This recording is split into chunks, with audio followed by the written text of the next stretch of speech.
What if you could control your mind not just in moments of calm, but in the most chaotic, overwhelming situations life throws at you? Marcus Aurelius once wrote, "You have power over your mind, not outside events." Realize this, and you will find strength. That's the essence of what we're exploring today. In this video, we'll uncover 25 secrets of Stoic self-mastery, timeless principles that can help you dominate your mind and navigate life's challenges with unshakable clarity. These aren't just ancient ideas, they're practical tools for modern life, designed to help you build resilience, focus, and inner peace. Whether you're facing stress, uncertainty, or adversity, this guide will show you how to tap into Stoic wisdom and take control of your mental landscape. Ready to unlock the power of your mind? Let's begin. At the heart of Stoicism lies a simple yet profound idea, the dichotomy of control. Epictetus, one of the great Stoic philosophers, put it this way: some things are within our power while others are not.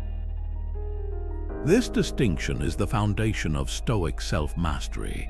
It's about recognizing what you can change and what you must accept. Think about it this way: when you're stuck in traffic, you can't control the cars around you or the red lights. But you can control how you react. Will you let frustration take over, or will you use that time to listen to a podcast, take a deep breath, or even reflect on your day? The same principle applies to workplace conflicts. You can't control someone else's behavior, but you can choose how to respond, whether with calm assertiveness or detachment. By focusing only on what's within your power, you free yourself from unnecessary stress and anxiety. So, here's a challenge. Take a moment to identify one area in your life where you've been trying to control the uncontrollable. What happens when you let go and focus instead on your response? Another powerful Stoic tool is negative visualization. This might sound counterintuitive. After all, why would you want to imagine the worst-case scenarios? But as Seneca wisely said, he who anticipates his calamities takes away their power when they arrive. The practice isn't about dwelling on fear or anxiety, it's about preparation. By mentally rehearsing challenges, you build resilience and reduce the grip of uncertainty. For instance, picture this: you've just lost your job. Instead of panicking, you've already thought through this possibility. You know you'll apply for new roles, lean on your network, and perhaps even use the time to upskill. Because you've visualized it, you're not caught off guard. You're ready to act. Negative visualization also cultivates gratitude. When you imagine losing something, whether it's your job, a relationship, or even your health, you're reminded of its value. Suddenly, the little annoyances fade and you appreciate what you have. Here's a question to ponder: what's one thing in your life you often take for granted? What if, just for a moment, you imagined it was gone? How would that shift your perspective? Secret number 3, Amaphati, the art of loving your fate. This isn't about passive resignation, it's about active acceptance. Marcus Aurelius, inspired by Nietzsche, once wrote, "A blazing fire makes flame and brightness out of everything that is thrown into it." In other words, every challenge, every setback is fuel for your growth. When you embrace Amor Fati, you stop fighting against the currents of life and start flowing with them. Take Epictetus, for example, a man born into slavery who didn't just endure his circumstances, but used them to cultivate profound wisdom. Imagine if he'd resisted his fate, cursing his life instead of accepting it. Would he have become one of history's greatest philosophers? Probably not. By embracing what life handed him, he turned adversity into opportunity. Now think about your own life. Have you ever found yourself resisting a difficult situation, wishing it were different? What might happen if you shifted your perspective and saw that challenge as a chance to grow?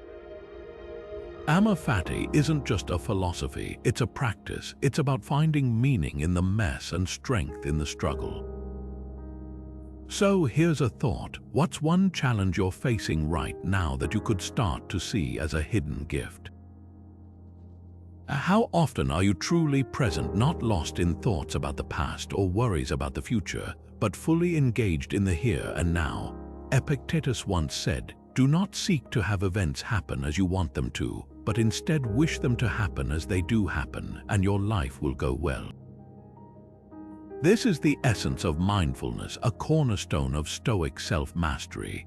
When you focus on the present moment, you strip away the layers of anxiety and overthinking that cloud your mind. Consider this: you're in a meeting, and instead of listening to the discussion, your mind is racing. What if the project fails? What if you miss your deadline? Sound familiar? By grounding yourself in the present, you not only reduce that mental noise but also gain clarity to make better decisions. Mindfulness isn't about avoiding challenges, it's about facing them with a clear head. Here's a simple practice to try. Set aside 5 minutes each day to focus solely on your breathing or the sensations around you. Notice how it shifts your awareness and calms your mind. How might this small habit change the way you approach life's demands? Let's talk about something that can transform the way you approach life: detaching from external outcomes. Seneca once said, "We suffer more in imagination than in reality." And it's true, so much of our stress comes from fixating on things we can't control, like how others perceive us or whether we'll succeed in a particular endeavor. The truth is, external events are inherently unstable. One day you're on top of the world, the next you're facing setbacks. But here's the key: Stoicism teaches us to shift our focus from the outcome to our intentions and efforts. Imagine you've poured your heart into a project, you've worked tirelessly, given it your all, but in the end it doesn't succeed. If you're attached to the outcome, you'll feel crushed. But if you detach and focus on the fact that you did your best, you'll find a sense of peace and resilience. This isn't about lowering your standards or giving up on goals. It's about recognizing that your effort is what matters, not the uncontrollable result. Think about it. When was the last time you felt overwhelmed by an outcome? How might your mindset shift if you focused on your intentions instead of the result? Emotional equanimity sounds lofty, doesn't it? But at its core, it's about one thing: staying calm no matter what life throws your way. Marcus Aurelius offers a perfect reminder: you don't have to turn this into something. It doesn't have to upset you.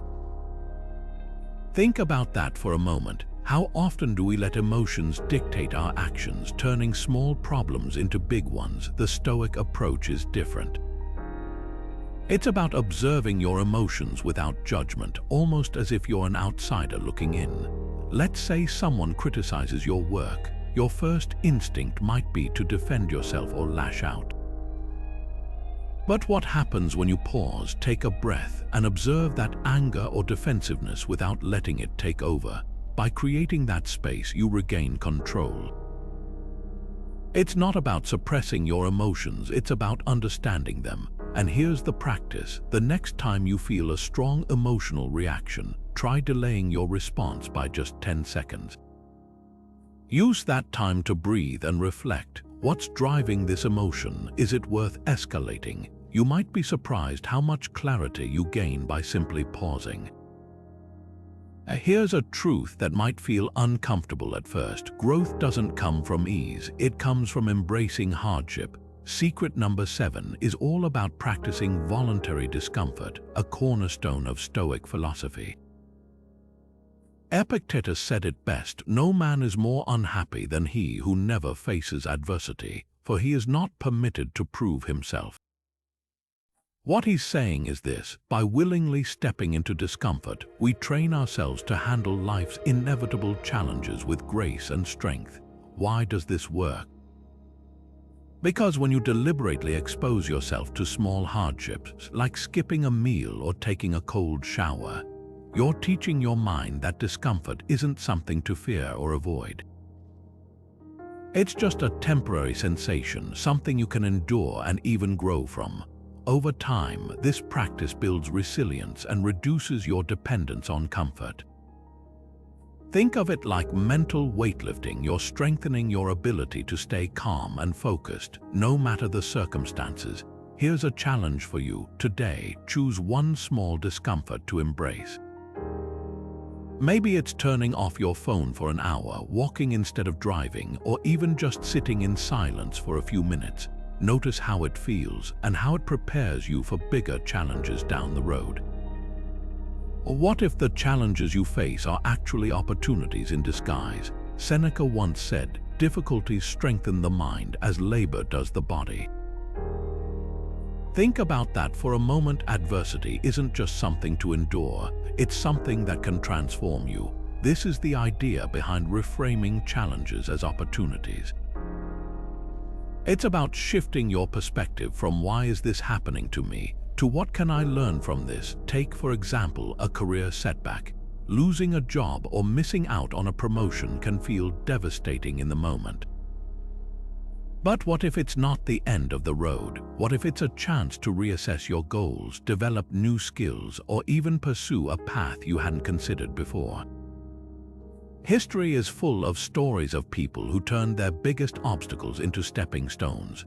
Oprah Winfrey was fired from her first TV job, but she used that experience to build an empire.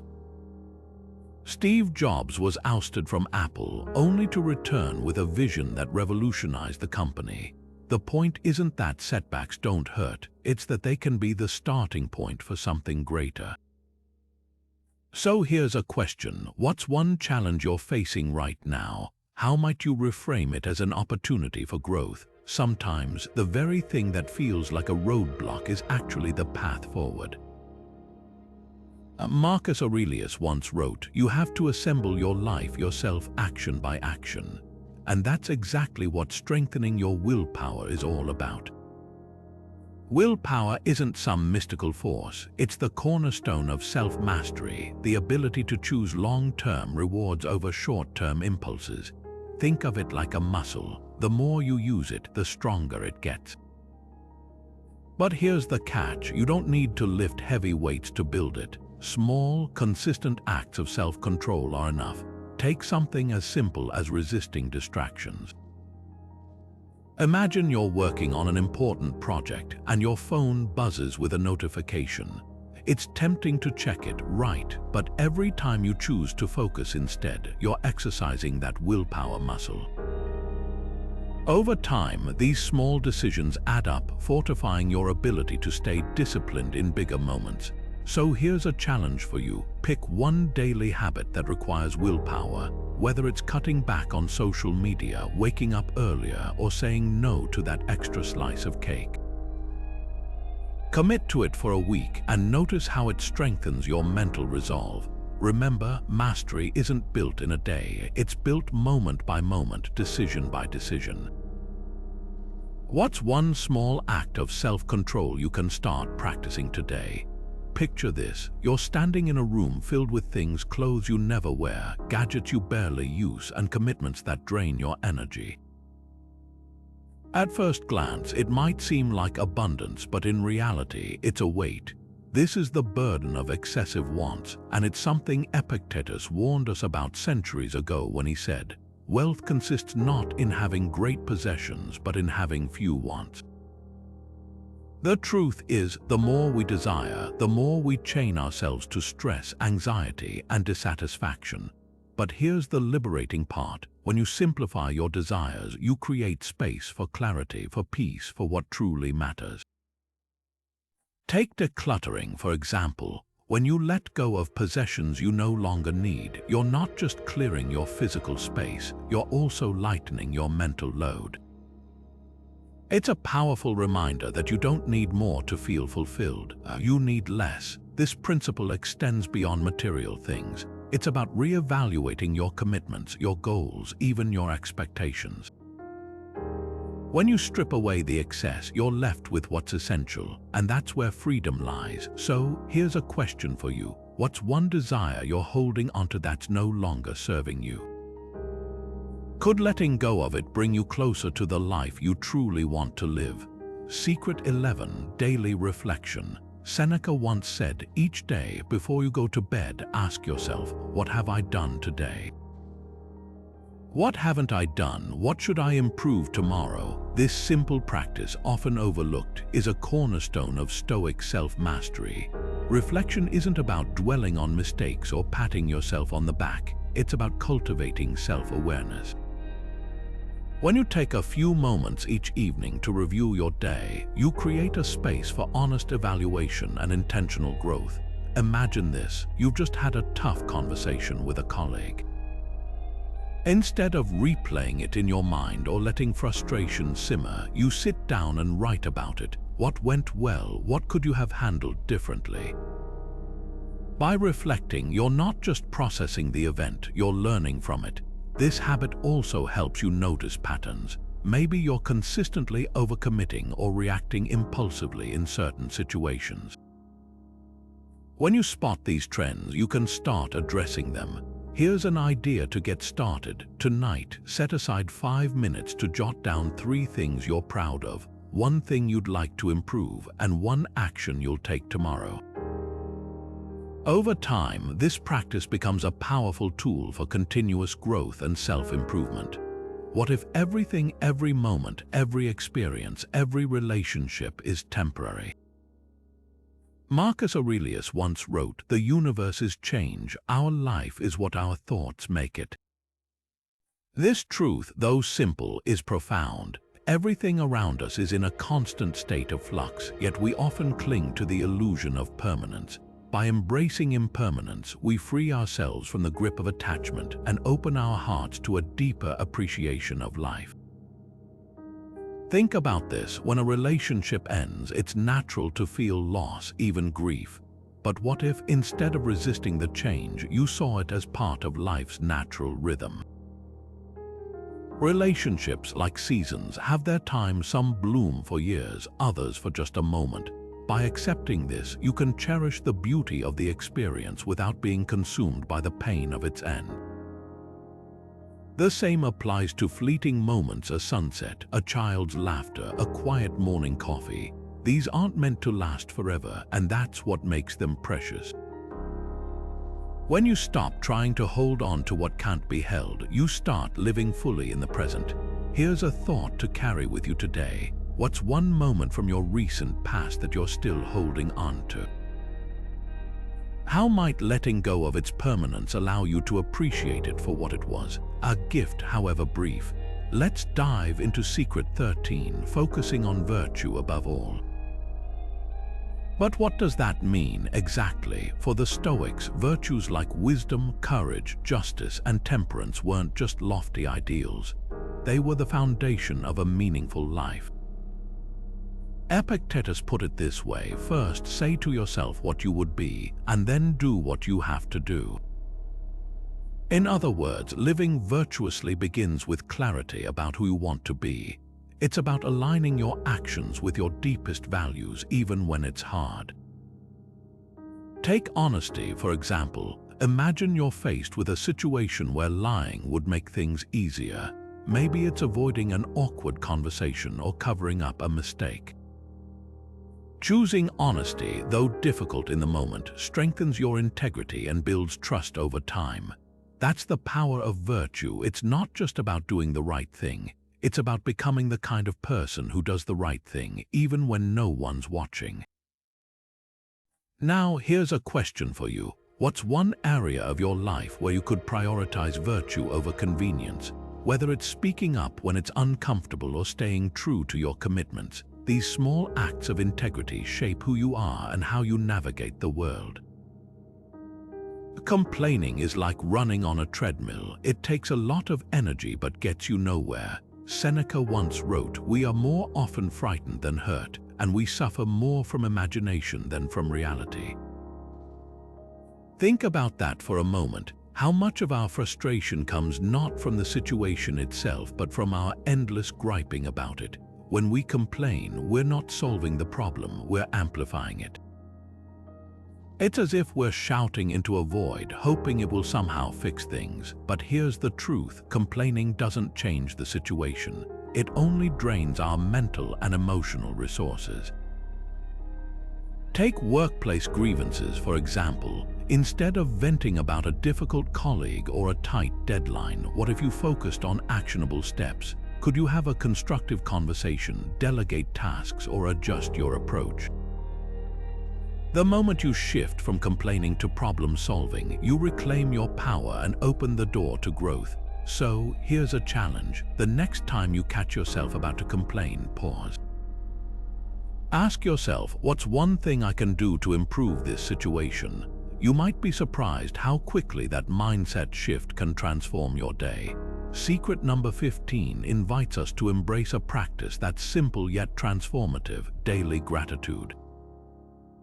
Marcus Aurelius once reflected, when you arise in the morning, think of what a precious privilege it is to be alive, to breathe, to think, to enjoy, to love. It's a reminder to find joy in what we already have, rather than fixating on what we lack. Gratitude shifts our perspective from scarcity to abundance, helping us see the richness in our lives, even in the smallest moments.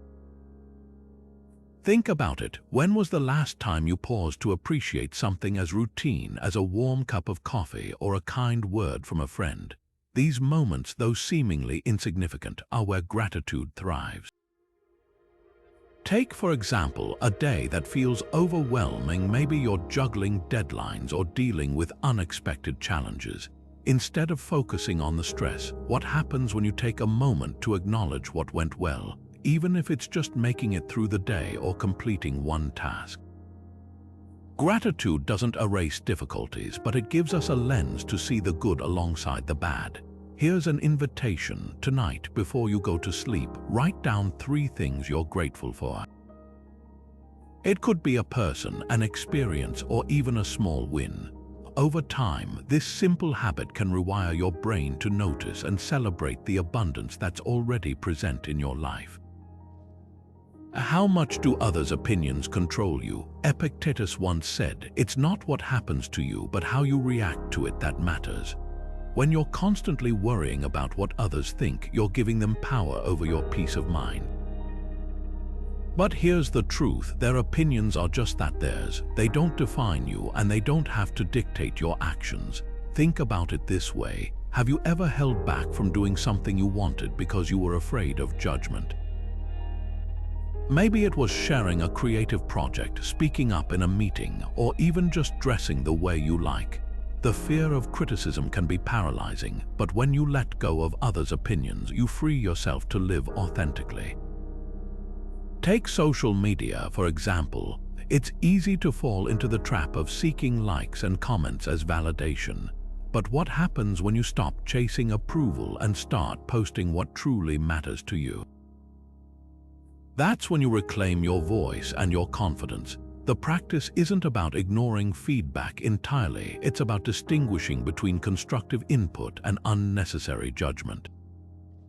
So here's a challenge: identify one opinion you've been carrying around that doesn't serve you. What if, just for today, you decided to let it go? How might that shift your mindset and your actions? Silence isn't just the absence of noise, it's a sanctuary for the mind. As Seneca once said, be silent for the most part and speak only when you must, and then in few words. In a world that's constantly buzzing with distractions, silence offers a rare gift: the space to think, to reflect, and to reconnect with yourself. Think about it. When was the last time you allowed yourself to be truly still? Not scrolling, not multitasking, just being. Silence has a unique way of cutting through the chaos, helping you see things more clearly and tune into your inner voice. Take meditation, for instance. Sitting in silence, even for just a few minutes a day, can calm your mind and sharpen your focus. Or consider something as simple as a walk alone. Without the chatter of conversation or the pull of your phone, you're free to notice the world around you and process your thoughts. Silence isn't about shutting out the world. It's about creating space to listen to yourself, to your intuition, to what truly matters. Here's an idea. Today, carve out just 5 minutes of silence. Whether it's through meditation, a quiet walk, or simply sitting with your thoughts, see how it shifts your perspective. You might find that in the quietest moments, the loudest truths emerge. Secret 18 brings us to one of the most practical yet profound Stoic principles: focus on what you can change. Marcus Aurelius once wrote, "Waste no more time arguing what a good person should be one." It's a call to action, a reminder that progress begins when we stop fixating on the uncontrollable and start directing our energy toward what's within our power. Think about it. How much time do we spend worrying about things we can't influence? The weather, traffic, other people's opinions. These are all external factors that drain our energy when we let them. But here's the shift. When you redirect that energy toward what you can change, you open the door to real progress. Take health, for example. You can't control aging or genetics, but you can control your daily habits: what you eat, how much you move, how you manage stress. Small, consistent actions like choosing a salad over fast food or taking a daily walk compound over time, leading to significant improvements. The key is to focus on the process, not the outcome. Instead of stressing about a specific weight goal or how you'll look in the future, concentrate on the choices you're making today. Here's an exercise to try. Identify one area of your life where you've been focusing on the uncontrollable. Now shift your attention to one small, actionable step you can take right now. How might that reframe your approach and empower you to move forward? Let's get brutally honest for a moment. Self-deception is one of the greatest barriers to growth. We all have blind spots, those areas of our lives where we tell ourselves stories to avoid facing uncomfortable truths. But as Epictetus once said, it's impossible to begin to learn that which one thinks one already knows. In other words, true growth begins when we stop lying to ourselves and start confronting reality. Think about it. How often do we justify bad habits, downplay our mistakes, or blame others for our shortcomings? It's easier to live in denial than to face the hard work of change, but here's the thing. Honesty is the first step toward transformation. Take criticism, for example. Instead of dismissing it or getting defensive, what happens when you pause and ask, is there truth here? Maybe a colleague points out that you're often late to meetings. Instead of brushing it off, you acknowledge it and commit to being more punctual. That's the power of honesty. It dissolves excuses and opens the door to improvement. Now here's a challenge for you. Identify one area where you might be deceiving yourself. Is it a habit you need to break, a goal you've been avoiding? By shining a light on your blind spots, you take the first step toward becoming the best version of yourself. What's one truth you've been avoiding that, if faced, could change your life? Patience isn't just about waiting. It's about understanding that life has its own rhythm, one that doesn't always align with our expectations. Seneca once said, "Time heals what reason cannot." This simple yet profound idea reminds us that some things can't be rushed, no matter how much we wish they could. Patience is the quiet strength that allows us to endure delays, setbacks, and uncertainties without losing our composure.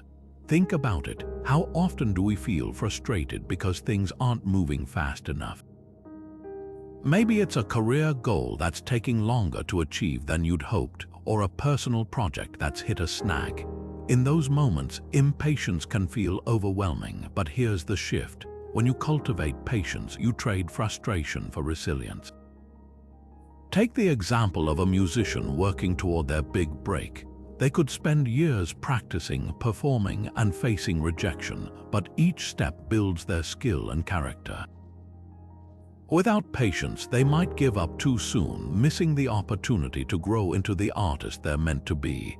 Patience isn't about passively waiting. It's about actively trusting the process and finding peace in the journey.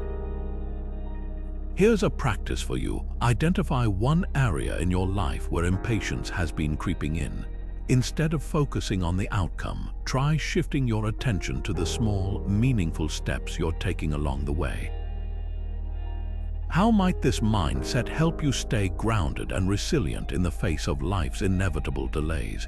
What can criticism teach you? As Marcus Aurelius once reflected, everything we hear is an opinion, not a fact. Everything we see is a perspective, not the truth. Criticism, whether it's a harsh review or a well-meaning comment, often feels personal.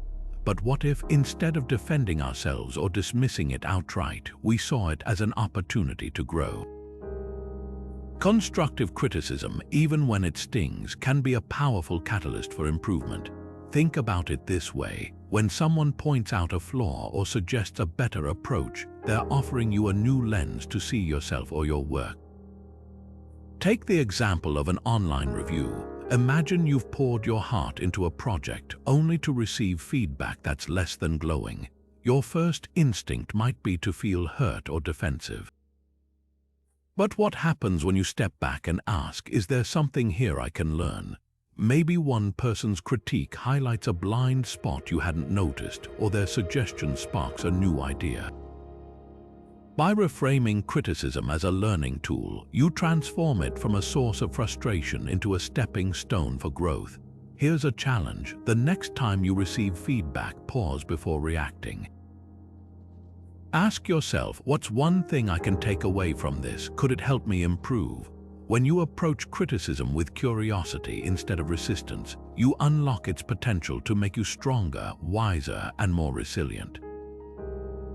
Ever notice how ego can quietly sabotage even the best of us? It's that voice that insists we're always right, that we don't need help, or that we're above criticism. But as Epictetus wisely pointed out, it is impossible to learn what you think you already know. Humility, on the other hand, is the antidote to ego. It's not about thinking less of yourself, it's about thinking of yourself less. When we practice humility, we open ourselves to growth, connection, and new perspectives. Think about it. When was the last time you admitted a mistake? It's not easy. Our egos often fight us tooth and nail. But here's the thing: admitting you're wrong isn't a sign of weakness, it's a mark of strength. It shows you're willing to learn and improve. Take the example of a leader who acknowledges a flawed decision. By owning up to it, they not only regain trust but also create an environment where others feel safe to do the same. Humility fosters curiosity and collaboration, turning setbacks into opportunities for collective growth. So, here's a question to consider: where might your ego be holding you back? Is there a situation where admitting you don't have all the answers could lead to a breakthrough? Remember, the more you let go of the need to be right, the more space you create to truly grow. Here's a shift in perspective that can change everything. Focus on the process, not the outcome. As Seneca once said, "The journey itself is my home."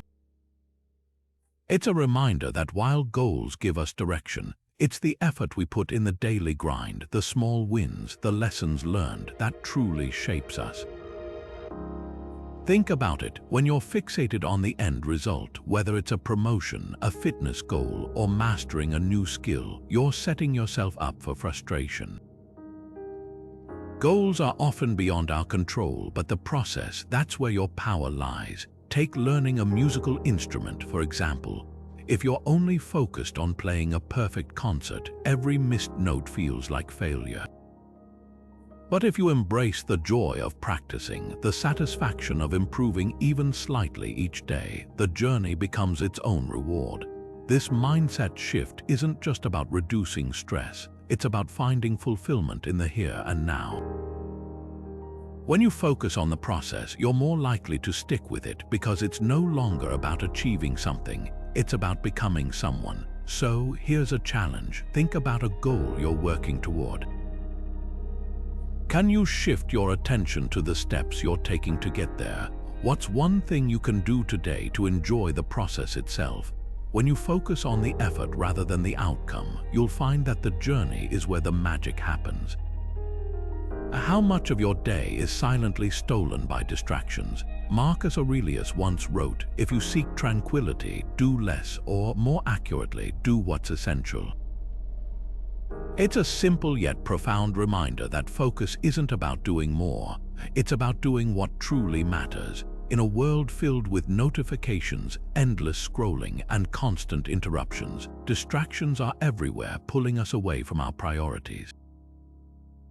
But here's the truth: every time we give in to a distraction, we're not just losing minutes, we're losing momentum, clarity, and peace. Think about it. How often do you sit down to work, only to find yourself checking your phone or getting sidetracked by emails? These small interruptions add up, leaving you feeling scattered and unproductive. The solution isn't to work harder, it's to eliminate what's pulling you away. Take screen time, for example. By setting boundaries like turning off notifications or designating specific times to check your phone, you reclaim your focus and create space for deep work. Even small changes like working in a quiet space or using tools to block distracting websites can make a significant difference. The beauty of limiting distractions is that it's not just about productivity, it's about creating mental calm. When you remove the noise, you're left with clarity and the ability to fully engage with what's in front of you. Here's an invitation today: identify one distraction that's been pulling you off track. Could it be your phone, social media, or even a cluttered workspace? Commit to reducing it, even if it's just for an hour, and notice how it transforms your focus and peace of mind. Secret 25 invites us to confront a truth that's often avoided but undeniably transformative. Memento Mori, the ancient practice of remembering death. Epictetus put it starkly: keep death and exile daily before your eyes, along with everything that seems terrible. By doing so, you'll never have a base thought, nor will you desire anything excessively. At first glance, this might sound morbid, but here's the deeper truth: contemplating mortality isn't about fear, it's about clarity. When we're reminded that our time is finite, it strips away the trivial and reveals what truly matters. Think about it. How often do we waste hours on things that won't even matter a week from now? Endless scrolling, petty arguments, or chasing superficial goals. But when we remember that life is fleeting, those distractions fall away and the essentials rise to the surface. Take a simple example. Imagine you've had a long day and you're tempted to skip spending time with your family because you're tired or distracted. But what if instead you thought, what if this were the last evening I had with them? Suddenly, that time becomes sacred and priorities shift. This practice doesn't just help us live more intentionally, it also deepens our appreciation for the present moment. So here's a reflection for you. If today were your last day, what would you do differently? What's one thing or one person you'd prioritize above all else? By embracing Memento Mori, we're not just preparing for the end of life, we're learning how to live it fully with purpose and gratitude. Bringing it all together, these 25 secrets of Stoic self-mastery aren't just isolated ideas, they're a toolkit for transforming how you think, act, and live. From understanding the dichotomy of control to practicing gratitude, embracing discomfort, and remembering the fleeting nature of life, each principle builds on the next, creating a foundation for resilience, clarity, and inner peace. Marcus Aurelius once wrote, "You have power over your mind, not outside events. Realize this and you will find strength."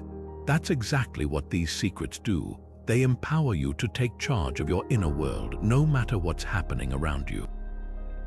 The beauty is that you don't have to tackle them all at once. Start small. Pick one principle that resonates with you today, whether it's letting go of what you can't control, embracing impermanence, or reflecting on your day, and see how it shifts your mindset. Each step, no matter how small, is a step toward greater self-mastery. And remember, this isn't about perfection, it's about progress. If you found this video helpful, hit that subscribe button for more insights on Stoicism and living with intention. Let us know in the comments which of these 25 secrets speaks to you the most. Your journey is unique, and sharing it might inspire others too. Thanks for watching, and here's to taking the first step toward mastering your mind today.